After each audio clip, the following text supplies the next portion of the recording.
So, probably a lot of you know about the marshmallow experiment. The marshmallow experiment is an experiment where scientists sit a kid at a table. And on the table, they carefully place a marshmallow.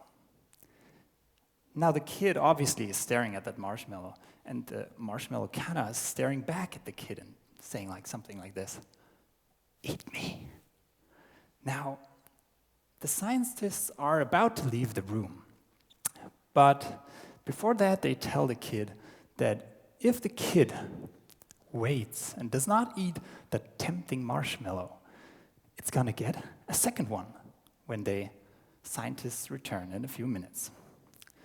Now, there are a lot of interesting findings around this experiment, but let's come back to this at the end of the talk with a slightly different perspective on it. Because to me, that seems a bit constructed, right? They're sitting there in a lab, and it's really also far from reality, except if you really don't like your kid. So let's bring it to something that is far more often in our everyday lives, which is our phones. Our phones are something that are always with us. And no, I'm not going to talk about the phone as a teacher and telling that it's all bad, but I'm talking about the phone from the perspective of being a smartphone user myself, and maybe sometimes a messy one. And over the past decade, I would be watching myself and seeing some patterns when I would bite into social media or stuff like that, and how I would go down the rabbit hole. And there was a certain process that would be repeating itself again and again. And it would always start off something like this. We start off at the first phase, which is called the I don't know what to do phase. This is when you come home from a long day of work, you sit on that couch and you don't really want to do something, but you also don't want to just sit there. So your phone is just nearby and it comes in handy, so you pick it up.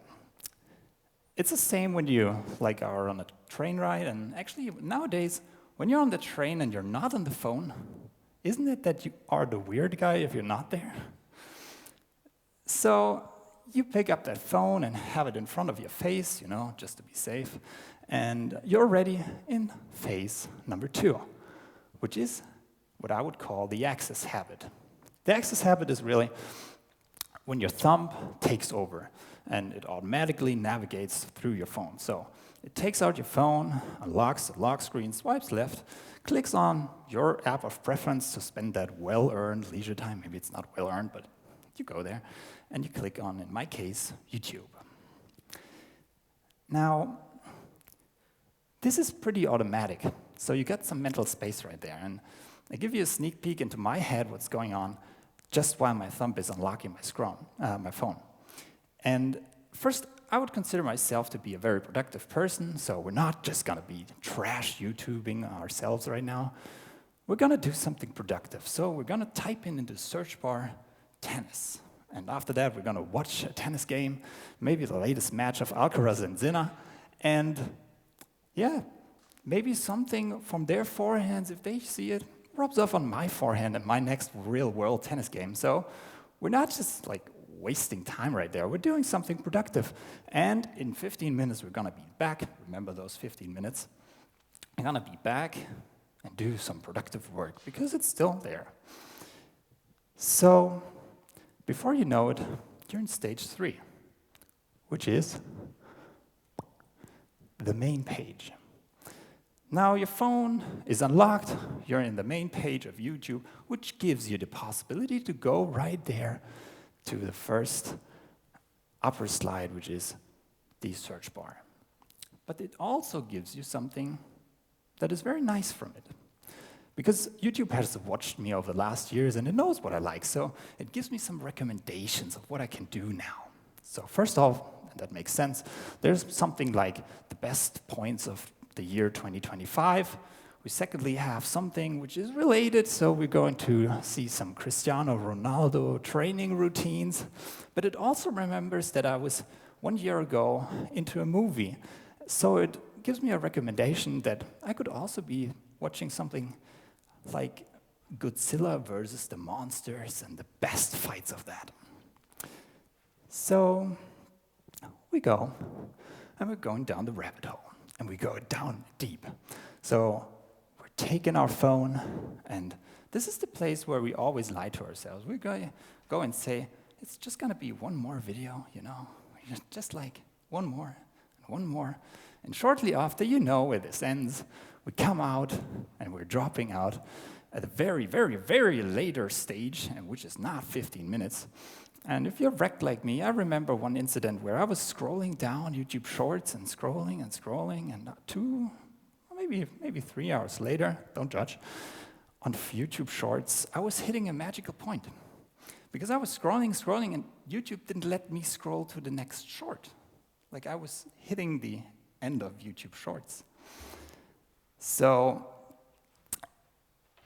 first of all, that is a wake-up call. Second of all, you start asking yourself questions like, is this God telling me to do something productive with my life? Maybe it's a moral dilemma that the creator of YouTube himself had within himself, thinking and maybe telling his engineers, like, put something there, give human beings at least a chance to live their life.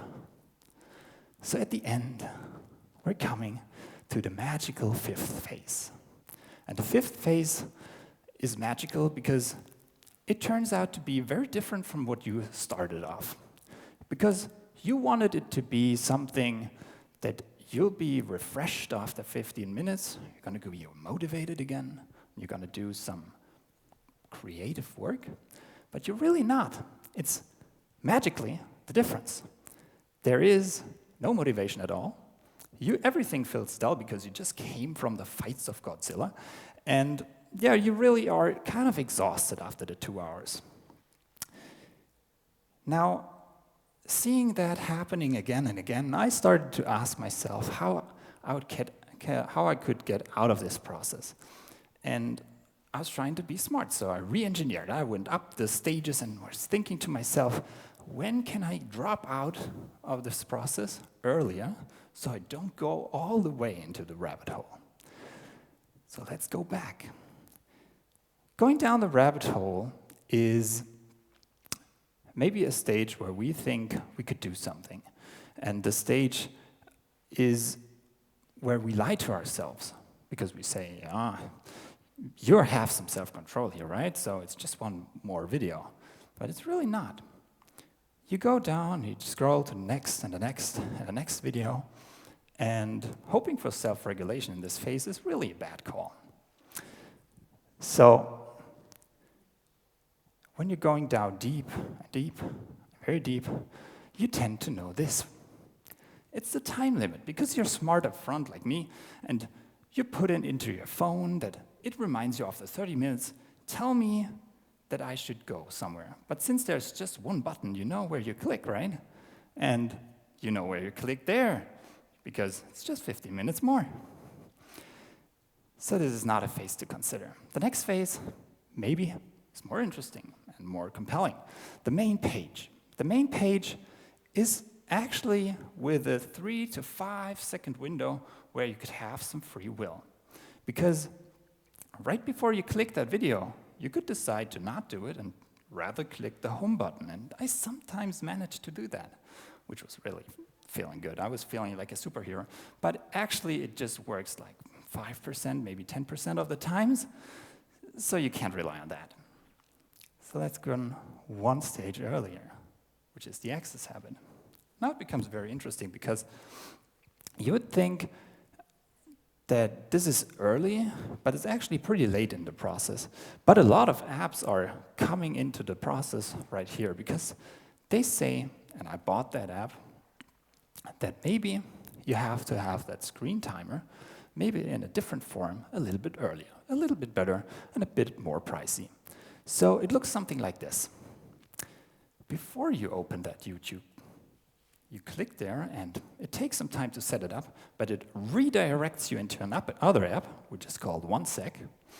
And OneSec tells you now, are you really wanting to go to YouTube? Because you were there already this day. So it tells you to breathe in and breathe out. and you have 10 seconds. 10 minutes would be great, but you got 10 seconds. So you get a bit more of this free will time. But actually, after those 10 seconds, you know where to click. It is all the way down. I want to open YouTube. Of course I do, because I actually kind of want it. But then it asks further, and it asks you, what are you gonna do in YouTube? I mean, you're spending a few hours maybe there, so what are you gonna do? And it gives you this array of answers that you could give there. And you know there's really just one real answer to that question. We're doing research.